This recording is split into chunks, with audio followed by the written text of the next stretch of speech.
5-second board is held aloft.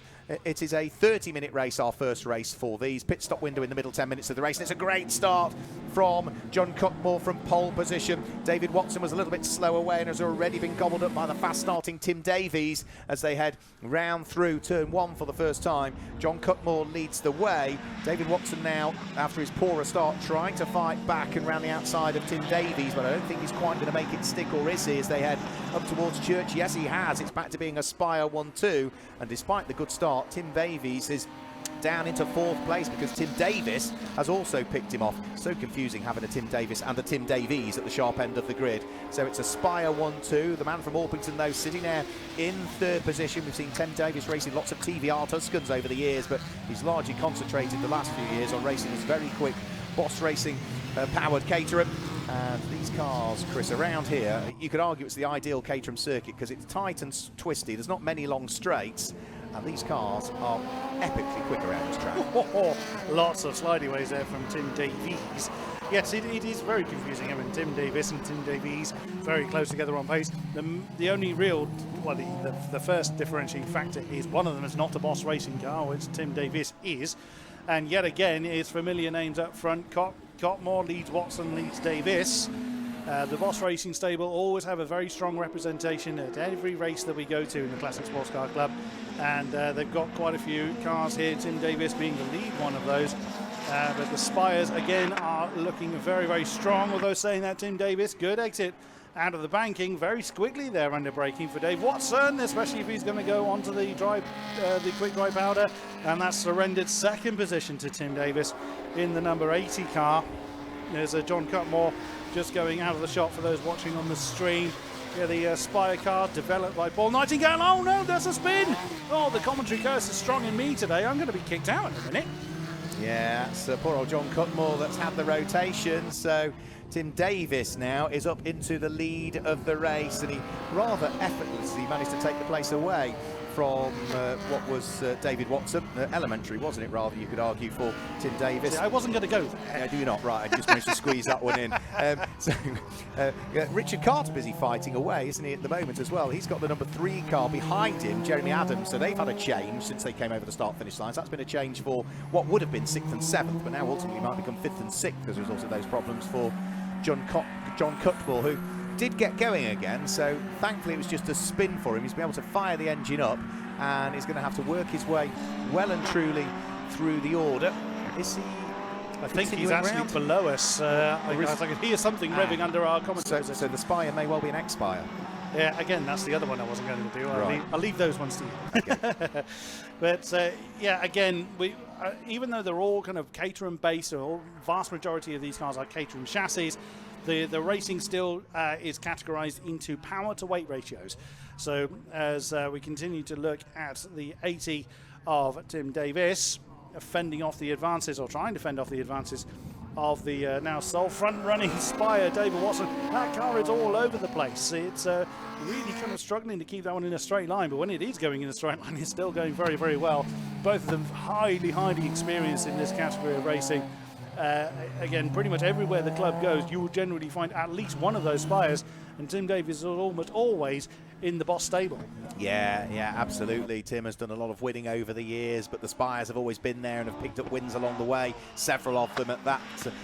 So Tim Davis leading the way, but under pressure all of the time from David Watson, who's not going away. He's not going to try and push too hard, I wouldn't have thought, in the early stage of the race. Just stick there with Tim Davis and then see whether an opportunity opens its way up, particularly round through traffic, which is several laps away from being caught as yet. So they really build the speeds as they head round through the kink and start to descend uphill in towards the braking area for the left entrance to Rocket. Then the sweeping right-hander. There's no overtaking there though at the moment, because John Cutmore's car has been pushed behind the marshal's post and is out of harm's way.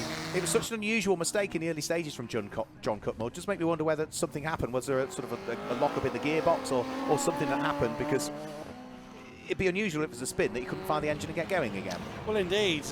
Again, these cars, much like motor racing cars, don't really like to kind of start. They're very good at going, but getting going is a bit of a problem, as we see a bit of a squabble here in this particular pack. There's Robert Cooper in the 172, who had to be recovered during qualifying, didn't set a qualifying time, so had to start at the back. That's John Wright was the red car locking up there, number 73. There we see the number 34 car, that's Richard Green, usually shares with Pascal Green, but is driving solo in this meeting in the number 34, just coming over the line now, being chased by the 173 car, Matt Spark.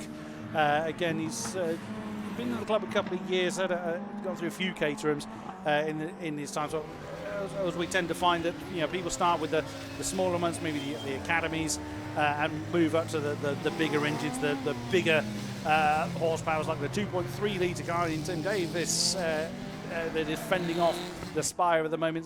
The Spire is a bit of an oddity, so we only ever really see two of them, which is Cotmore and Watson, but you'll almost always find them at the top end of the field. Yeah, great little noise they make as well, little motorcycle engine cars, so they might not have the full power of the likes of the C400 of Tim Davis that sits ahead, but they're that little bit lighter. And on the whole, whilst they are in separate classes, Tim Davis runs in Class G, the car of David Watson runs in Class I. They are pretty evenly matched as a pairing, and you can see just how close it is. There was just less than 0.3 of a second between the pair of them as they came over the start-finish line last time through to complete lap number 5 with 24 minutes just under of the race still to go. Up towards Church Corner, flicking their way through the fairly fast right-hander at Church, and then flat out on the power up through the gears again as they head up towards a little kink that brings them then uphill and in towards the braking area for Rocket. Even in a straight line, there's not a lot to choose between the pair of them, and then diving his way up the inside very late on the brakes from David Watson, gets the car anchored up in time for Rocket. He goes through to pick up the lead of the race. Tim Davis, the man from Orpington in the Boss Racing Caterham, drops down into second. And that'll be the weight advantage you were describing earlier, Mark, because the Spire is a little bit lighter, it can brake very, very late, but it seems to be in that section, turns 7, 8, and 9, where that number 85 car, that Spire, seems to be very, very lively.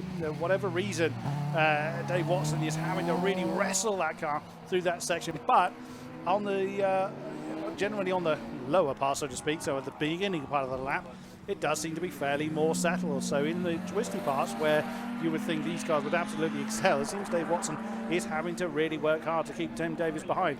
And as we said before, Tim Davis being a highly successful driver, that's nothing to be afraid about, as again, he's got so much experience and a lot of power under his right foot. Yeah, well, since Thruxton, they've had the engine out of Tim Davis's car and have done some work on it, largely because he battered the sump a little bit too much going over the curbs at Thruxton, so he held his hand up to that one, but Boss Racing have seen that there's been damage on that, engine out, rework it, engine back in again, and at the moment it's going well, but he's not in a position that he would want. He's down there in second position now, still leading his particular class, but he will want to try and retake the lead of the race if at all he can, and it won't be that much longer also before, the pit window opens, so all the cars will dive into the pit lane and conduct their pit stops. And the way that it works for the pit stops for this one is that all of the Gold Ox Magnificent 7 series, it is a 1.5 minute pit stop, and that's time from pit in to pit out. So the car isn't stationary for 90 seconds. It's from when it enters the pit lane to when it exits the pit lane. Can't be any shorter than 90 seconds. Now, the one thing it does mean in Magnificent 7s is that nobody really gains or loses out of it. The reason they have that is because these multi-point roll cages, if you try to unstrap the driver, get him out and get him back in, it's really difficult to do that in a reasonable time. So regulations slightly different from Mag 7s. Indeed, and what people don't want is a very, very busy pit lane with lots of people trying to help a driver out, get the straps dealt with, and then you have to hurry them back in again. They don't want to put unnecessary risk onto the pit crews. So again, that's why it's a timed pit stop. You do have some driver pairings, some shared cars, but very, very few. Is it just the one we have in this race, the Sanders Scharfeger car? Yes, I think that's the only shared car we have in this field. Yes, the number 62. We're starting in 11th position. John Saunders started, yeah. Yeah. So it does occasionally happen, like Richard and Pascal Green. You see, there's the Spire. We just noticed, so we didn't actually make it back to the pits. They just pushed it out of the way. Of danger. Yeah, I said he was behind the marshal's post a few laps ago. And one of the suggestions is, and it's coming on the internet as well for somebody that's watching as well, is that maybe when he spun it, because it's the bike engine car, didn't get the clutch in quick enough, and because he's spun the engine backwards, then it's gone and caused some damage to the car, and that was maybe why he couldn't get it restarted, which is a very good suggestion indeed. So 20 minutes to go, pit window about to open any second now. And when it does, who are we going to see dive for the pit lane? We've got David Watson leading by 2 seconds from Tim Davis.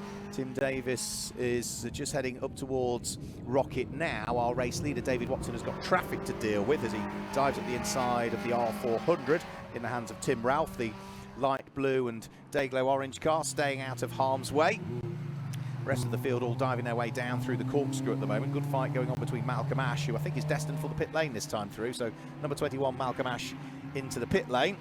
That means that number 172, who he was doing battle with, Rob Cooper, who came off the back of the grid, is now up into 11th position. So Rob Cooper, who qualified on merit 15th, but gets a 5-place grid drop. There were only 18 cars qualified, so all he does and therefore is go to the back of the grid. He started 18th, but yeah, up to 11th already as the first of our pit stoppers come in, which is Malcolm Ash. Novice sticker still on the back of Malcolm's car, his 1600cc Supersport. But for the lead of the race, David Watson still pressing on his merry way.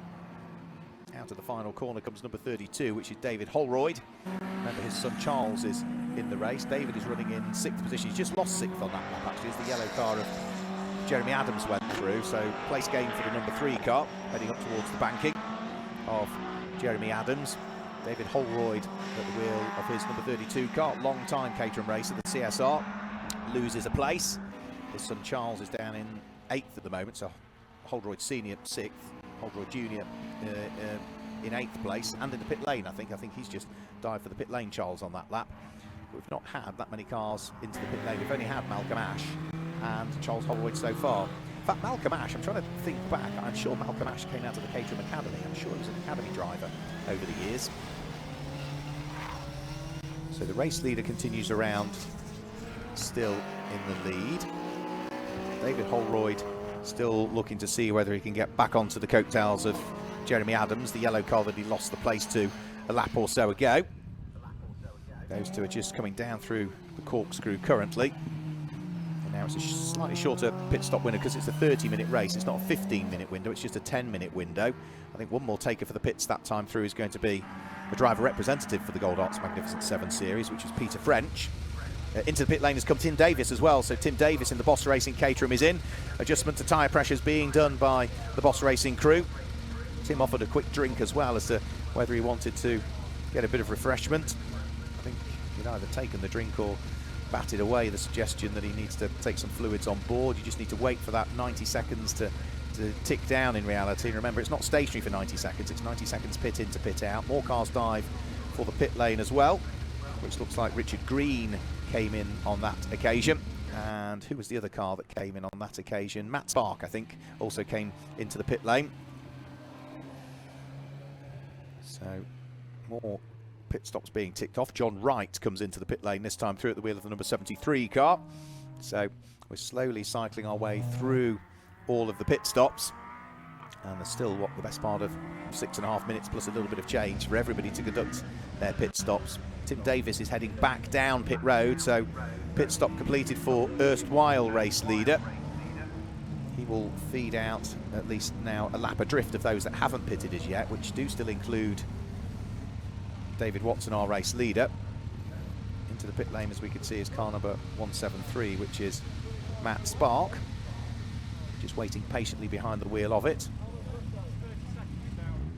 At the wheel of his Caterham 420. Been a long time Caterham racer as Matt Spark, and again, as Chris suggested with some of the drives, you know, come in at something like a road sport level and then get a super sport, and now he's up to a 420, and each time. And they must hook you in, these cars, because each time we see drivers just getting a quicker and a quicker and a quicker car, and Caterham's fantastic things to drive. Race leader is in as well, so just as Matt Spark leaves the pit lane, in will come the race leader, and that is now John Watson into the pit lane. So the sole remaining Spire comes to a halt. Again, there's a subtle adjustment to rear tyre pressures being done. John will just sit patiently, receiving some confirmation and encouragement, tap on the shoulder from the Spire sports car crew there.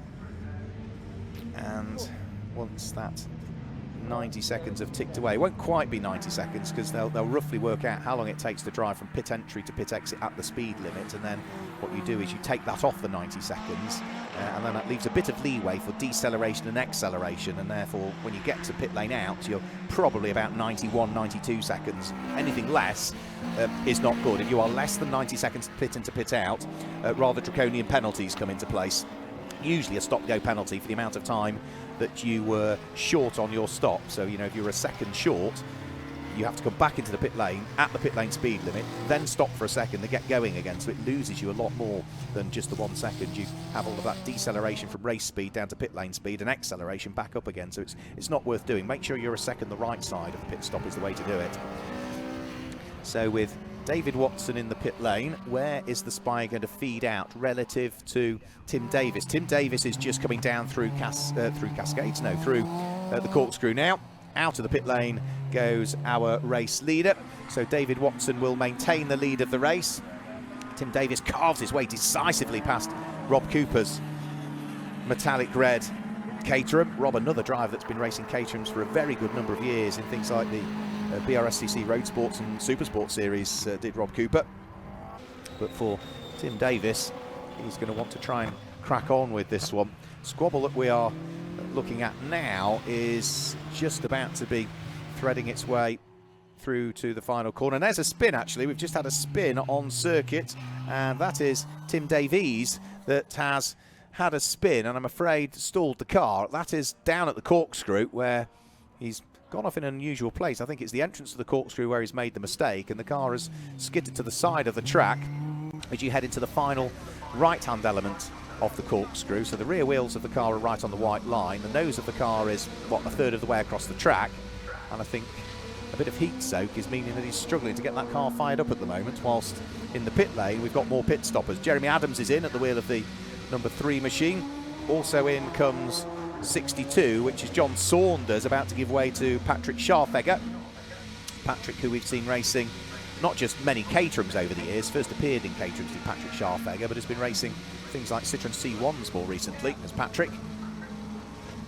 The stricken car has been fired back up again now, so Tim Davies is back on his way again, but a raft of time lost there for Tim Davies. I think it was just too much heat soak, just couldn't get the car fired up. So yellow flags at corkscrew have been withdrawn. Heading back out of pit lane goes Jeremy Adams. Driver change taking place from John Saunders giving way to Patrick Scharfegger at the wheel of their 420R. And all of the time now, whilst we will see back into the lead of the race this time through, now we've cycled through all of the pit stops, we should see David Watson back into the lead of the race. He was not leading last time he came over the start-finish line, but that was because Jeremy Adams hadn't pitted and also John Saunders hadn't come in. But now that they have, should be the number 85 car that will head back towards the top of the timing screens this next time through with 12 minutes remaining. So out of the final corner, over the start-finish line comes the number 85 Spire of David Watson. 14 laps completed. He leads the race by just under 2 seconds from Tim Davies in second position. And we'll have to wait for the third place car to come through, which may possibly be Jeremy Adams next time through in third place. We'll have to wait and see exactly where he is as he comes over the start-finish line. And yes, it will be. It will be the yellow, sorry, the blue and Dayglow yellow car, I think, sorry, it's the green car, Richard Carter, that's up into third place, number 42 car. That's there in third position at the moment. But he is nearly 30 seconds adrift of the leading pair. So Tim Davis and David Watson a long, long way up the road. Now Tim Davis can see the race leader, the Spire, as he heads through Rocket Out and up towards Peel. He'll be pressing on the man from Orpington in the black and Dayglow orange car. Livery that he's raced for a very good number of years. Usually he has the likes of Hugh Coulter and others as his teammates at Boss Racing, which are white and Dayglow orange cars. Tim's has always been the black one. And through the left-hander this time, using the apex curve beautifully well over the start-finish line. 15 laps completed. Lead advantage is 1.8 seconds this time through, so it only comes down by a tenth from first to second place. But as far as Tim Davis is concerned, it's going the right way. Brakes a little bit late though for the banking there, but maybe just tries to triangulate it and get a quicker drive coming out of it, which might not be a bad thing to do at that part of the circuit. You can triangulate the apex, and then you can accelerate that little bit quicker and for longer coming out of the corner, and then you maintain all of that extra straight line speed through Church and all the way up towards the braking area for Rocket, which is where they're heading now. So it's the silver and Dayglow Spire that leads, the black and Dayglow Caterham that's in second place, the light green number 42 Caterham of Richard Carter that's there in third, fourth is number 3, which is Jeremy Adams, fifth is 32 David Holroyd, and sixth is Richard Green. And with that being the top 6 post pit stops, let's hand you downstairs to Chris Buxton, who's managed to catch up with a driver, I would imagine John Saunders, in the pit lane. We've got John Saunders, half of the number 62 pairing. Mrs. Scharfegger is out there at the moment. Hello, John. You had some good fun out there, it looked like. It was fantastic, yeah. It was a nice start. Everybody's racing nice and clean. There was no touching or at all.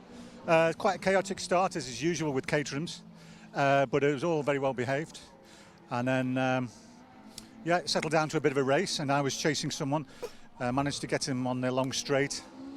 And then he was chasing me, so it was all good, all good. So, so far so good. Car's behaving itself. No worries for the second race? From the qualifying, we set it up a little bit softer. I think I'll go back to being a bit stiffer because it's even wobblier on the corkscrew, and it's already book clenching going down there. So I might go back to a stiffer setting on that one for the final race. Excellent. We look forward to seeing it. Thank you very much, John Saunders. Half of the 62 pairing. Asking about John Cutmore's incident. It was indeed, as you discovered there, Mark, as he's gone backwards, hasn't engaged the clutch quick enough, and that has sadly destroyed the starter motor in the car. It should be a simple fix for the Spire guys to get that car out for the next race. Back up to you, Mark, in the commentary box. Thanks a lot. Yeah, so it's just a split second that you need to get that clutch dipped, otherwise you'll spin the engine backwards, and bang goes the starter motor. So at least that clarifies our thinking and one of our viewers' thinking as to what happened there. Now, very, very, very sideways is Tim Davies at the wheel of the number 23 car. It's a shame he's not fighting for position with the light green car of Richard Carter ahead of him, but the reason he's not is because he lost so much time through this section where he'd had that spin a few laps ago. So arguably a quick car, the blue and Dayglow yellow roll hooped machine, but a lap adrift of the light green car that's ahead of him on the road, and he is trying to unlap himself from, in reality, if he's able to do so. Fastest lap of the race, we ought to mention, has gone the way of our race leader David Watson. 1 minute 9.671 from David Watson. So that is about a second, 1.1 seconds slower than David Watson's qualification time. So the temperature's a little bit warmer now than they were for qualifying this morning when these cars went out at 9 a.m. So that'll be why. And through comes Tim Davies, dives at the inside of Richard Carter, gets the car anchored up for what is Rocket, gets sideways coming off the corner. So Richard Carter now is going to brave it all the way around the outside, Rocket out, but through goes the number 23 ahead of 42. But that still keeps Richard Carter in third place in the race. All it means is that the number 23 car of Tim Davies is now unlapped himself, in reality, from that third place car. So Richard Carter may well know some of these cars do have pit to driver communication, not necessarily all of them. So Richard Carter, no doubt, in that Boss Racing prepared machine, may well be aware or getting signals off the pit board that has not affected his position, and he will still lead the class because we've largely got class leaders in the top 4 places. So David Watson leads Class I and leads the race. Second place is Tim Davis, who leads Class G. Third place is Richard Carter, who leads Class F. And Jeremy Adams is fourth, who leads Class D as things currently stand. The Class C leader is Rob Cooper, down in 10th position. That's the car that came off the back of the grid. In 11th place is number 39, which is David White. He leads Class B. And Class E is being led by Tim Ralph, who is down in 15th position at the moment. And Class A is being led by the car that's running in last place currently, which is William Ward at the wheel of his low-cost car number 120, which is the car that you can just see at the edge of your screen then. It just went out of shot as I mentioned it. So those are your class leaders at this stage. There's only one car that's retired, which was the pole sitter, John Cutmore, who is safely behind the marshal's post up there at Rocket, having had his spin. So for the sole remaining Spire, it looks as though David Watson in his RB7 1600cc motorcycle engine is on for a potential victory. Down through the corkscrew comes Rob Cooper at the wheel of number 172. Right behind him is David White. Now this is going to be for position actually for the final place inside the top 10 over the start-finish line. Class C leader ahead of Class B leader, and going very slowly out on circuit. And the body language of that car tells you that he's destined for the pit lane. It's David Holroyd, I'm afraid to say. So the turbocharged Caterham CSR, I think no longer for this race, I'm afraid to say.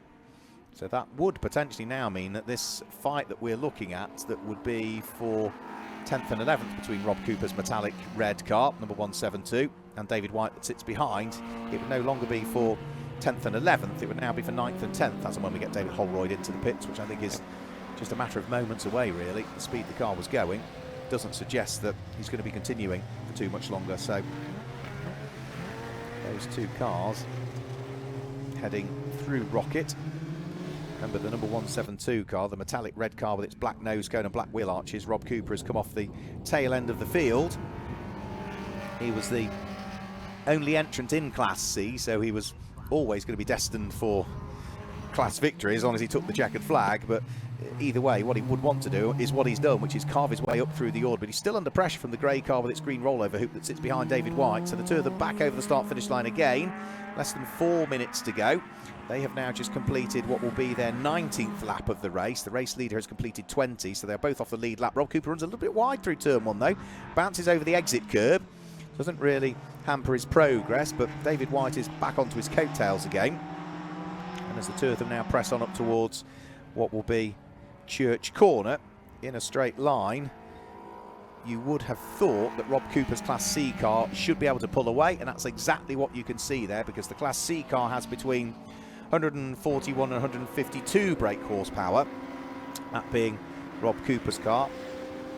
The Class B car has between 126 and 140, so it's not surprising the gap between those two opens up when they get to the straights, because the more powerful car should be able to pull away. You know, when the car is exactly and identically shaped, you've got the same wind resistance on it, so it's all down to pure grunt and how quickly you can get your foot onto that accelerator. So they'll head through Peel, start to come down through the corkscrew, and it is still Rob Cooper from David White. They've got another car closing in on them, which will be Jeremy Adams, who is about to place a lap on them as he sits there in 4th position.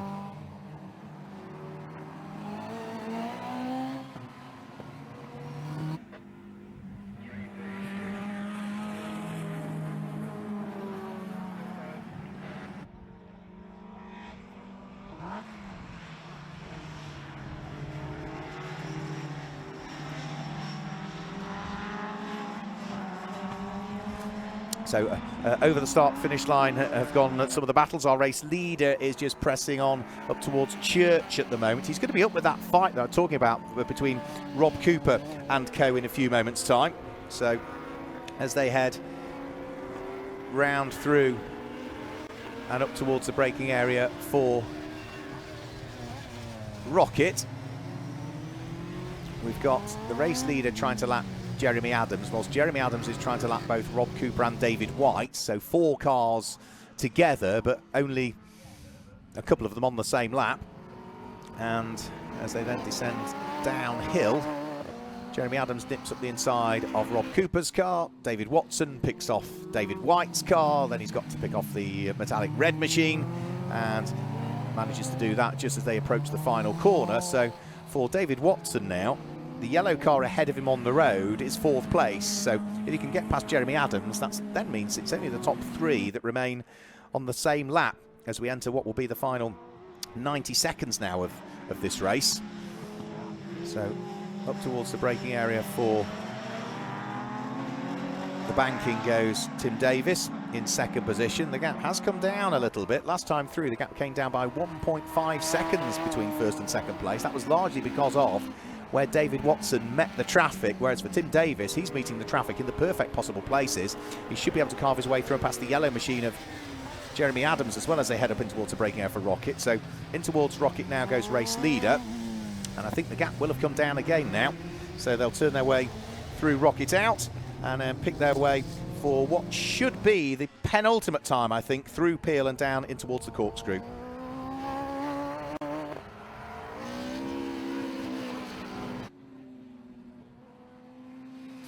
So down through the corkscrew.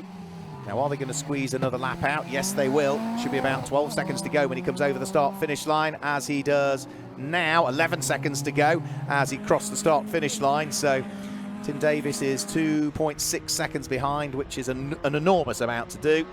All David Watson really needs to do is stroke the car home, really, just ease things off a little bit. The pace of these cars hasn't dropped too much, really. The best lap that David Watson has done is a 1 minute 9.6. He was still within 9/10 of a second of it on that penultimate lap. So for Tim Davis, I think he is destined for runners-up spot and destined for third place, albeit a fairly lonely third place, really, is the number 42 car of Richard Carter, because the leading pair are already up at Rocket, and we've not even had Richard Carter over the start-finish line as yet. He's in the light green car, only just threading his way through the corkscrew. He's going to be the best part of, 40 seconds adrift of the leading pair, something like that, at the wheel of the number 42 car, but still on for a class win. He's 47 seconds adrift of the leading pair. So our race leader in towards the corkscrew for the final time. David Watson has driven pretty faultlessly over the course of this race, was pushed hard in the early stages, didn't have it all his own way, but he is going to come through to win the first of our Gold Arts Magnificent Sevens races. He will pick up a 5-place grid drop for later on today, so he won't start from pole. It will be Tim Davis, who is rather squirrely, coming out of the final corner, that will start from pole later on today, because it's only the winner that picks up a 5-place grid drop. So he will 5-place grid penalty. So he will David Watson, right, okay. Now, on that final lap, we've had David Watson no longer classified as the race winner. He is now showing as having picked up a time penalty in the final stages of it, which means that Tim Davis will pick up the win. And rather curiously, that means that Tim Davis now also picks up the 5-second grid penalty for later on this afternoon, which was not what I was expecting. So David Watson must have transgressed the circuit limits one too many times on that final lap or so. The first time you do it, it's a free one. The second time you do it, you get a warning. The third time you do it, you pick up a 5-second penalty. So I can only assume he's picked up a 5-second penalty, as has the number 34 car as well, which will be Richard Green. A couple of those cars having transgressed the circuit limits one too many times as far as the officials are concerned. So it's that man there that may well be blissfully unaware that he's just claimed the win, Tim Davis, as he waves on his slowing down lap, ready to make his way in towards the Parc Ferme area and a chat to Chris Buxton very shortly indeed. So as Tim heads down through the corkscrew, it looks like the man from Orpington is going to pick up the win and pick up a 5-place grid drop for the second of the two races, the 40-minute race later on over the course of this afternoon. So that's the Gold Arts Magnificent Sevens done and dusted for the moment. We will very shortly be able to guide you through the results. So it is Tim Davis that claims the win, with David Watson in second place and Richard Carter in third. Jeremy Adams finishes in fourth place, ahead of Tim Davies, who's there in fifth place, and Charles Holroyd completes the top six. And Matt Spark was ahead of Richard Green for seventh and eighth place. Rob Cooper off the back of the grid came through to finish in ninth position in the end, and completing the top 10 was David White. In 11th place, it was John Saunders and Patrick Scharfegger, the only shared driver car that we had, with Malcolm Ash finishing in 12th position, and 13th place went the way of John Ralph. Tim Wright. Tim Ralph finished in 14th place, ahead of Peter French, who was there in 15th place. And problems, I'm afraid, for David Holroyd, who was a non-finisher in 16th place, as was the car that finished in 17th, William Ward. And John Cutmore, we also knew, had some problems along the way. So that is it for the Gold Arts Magnificent Sevens. That is also it for our racing action for the moment here from Anglesey, but it's not the final things that you'll be hearing from, because we do need to hear from our top three drivers who are down there in the assembly area with Chris Buxton for what has been a great morning here at Anglesey, still with 4 races to come this afternoon as well, with the likes of the Adams and Page Swinging 60s Group 2. They'll be combined with the Advantage Motorsports Future Classics from the 1970s groups. That'll be our first race after lunch. Co-Ord Sports Tin Tops will be the second race after lunch. The third race after lunch, back out, will come the Gold Arts Magnificent Sevens, the cars we've just seen. And our final race of the day will be the track road race New Millennium, which is combined with the Viren Builders Open Series here over the course of what is going to be a busy afternoon at Anglesey. On our return for the club here, we were here in September where we raced into the night, but no such worries about darkness and racing today. For the final time, let's hand you downstairs to Chris Buxton, who's going to chat to some of our drivers. Here in winner's circle with a last-minute change of the top order, despite the fact that the 85 car came over the line first. It looks like there was a post-race penalty that's been applied, which gives you, Mr. Davis, top honours. I'll take that. Now, you can get it. now we're regularly seeing you and enjoying the company of your beautiful Boss Racing machine. I mean, yet again, it's not done your foot wrong, has it? The car is absolutely brilliant. I mean, the team are amazing. It's fantastic racing with Boss Racing. It's brilliant. And you've been with them a great deal, many years. And how long have you driven this car for now? This car's good 3 maybe years. As soon as they got me in the caterer, it was a case of buy me a fast one, get me a fast one, get me a fast one, and here we are. It's great now. So up the front end all the time, hopefully. Absolutely. I mean, you had a roaring start, and but you were never far away from Aspire. No, had me under braking on the yellow for a minute, then I took that back, obviously let me through. And then the grip was fantastic. I had him in certain places, he had me in others, and my tyres were going off at the end. I mean, it was hot in there, I have to say, very hot. Well, we look forward to seeing you for race number 2. Thank you very much, Tim Davis. And awaiting in the wings, Dave Watson. Well, I mean, that looked very lively, particularly at the top end coming through Rocket. It looked like you were having to really wrestle the car. Yeah, it was quite. Yeah, it was quite challenging in certain places, but yeah, it was good. Car was mega. Just need to find out what happened with the pit stop now. I'm assuming it's either speeding in the pit lane penalty because you were rather energetic coming away from your pit stop. Yeah, I knew Tim was going to be pretty close, but as I say, I'd got my finger on the pit limiter button, so it shouldn't have exceeded the speed limit in the pit lane. So yeah, maybe it's a timing thing. Yeah, absolutely. But even still second on the board by quite some distance up front. We're used to seeing the Spires at the top. It's a shame what happened to John, but we'll look forward to seeing him out again. I guess we're going to see you at the top again, race 2?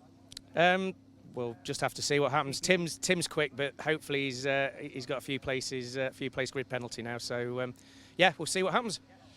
Thank you very much, Dave Watson. Good to have a chat with you. And we have got Mr. Carter waiting in the wings. Well, great start. Starting in 5th, coming home in 3rd. You must be quite pleased with that. I'm very pleased indeed. I had a terrible start, but managed to get a couple of places back. And then after the pit stop, I wasn't sure if I was racing 23 for position or not, but we raced like we were. And eventually he made a mistake and I could get through. So it was a good race, really good fun. And you've been united with this car for quite some time now. How long have you had it for now? I've had it probably 11 years now, yeah. And still seeing you through to promising positions. Does the Caterham suit tracks like Anglesey, or do you prefer kind of more flowing circuits with bigger straights? No, I like this kind of track. It's a little bit slippery out there. We haven't got much rear traction on this circuit. But yeah, well, I love this kind of circuit. Brands Hatch Indy, something like this, really good fun. Excellent. Well, we look forward to seeing you in the second race later this afternoon. Thank you very much, Richard Carter. That is it. A bit of a break now, so we'll hand over to the pre-race show that myself and Mark Werrell had a wander around the paddock to catch some drivers in various states of readiness. We hope you enjoy.